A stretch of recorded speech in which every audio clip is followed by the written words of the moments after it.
So elections, we'll talk about election coverage now. For broadcast, so radio, TV, required to be impartial. But print, magazines, newspapers, can be biased towards the editor's stance. That's legally, but ideally, if your campus is quite diverse or multicultural, you might want to try and aim to be more impartial and cover everyone equally. Otherwise, people will assume that you're associated with one particular party, and then you might alienate readers from other parties. Give coverage to all major parties. Now, for Forge, the 5 parties I would declare being major parties would be the Labour, the Conservative Party, UKIP, Greens, and the Lib Dems. I tend to use the YouGov polls as an indication as who are the big major parties.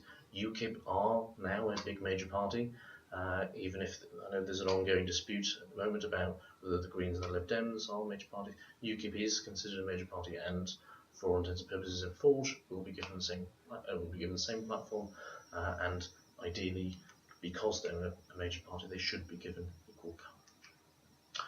In terms of commercial, so this comes into whistleblowing.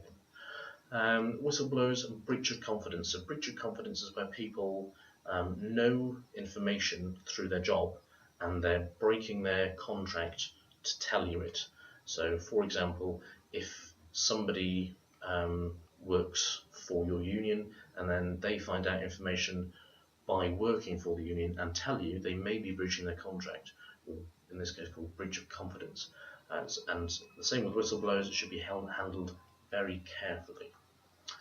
Particularly anything, again with malpractice allegations, unless someone's been found guilty of malpractice, the allegations alone can be incredibly defamatory. And also abuse of power, making sure that if someone is abusing their power, you obviously want to hold them to account, but also you don't want to make allegations that you can't back up. So for the you want to ensure that you have all the proof before you go to print.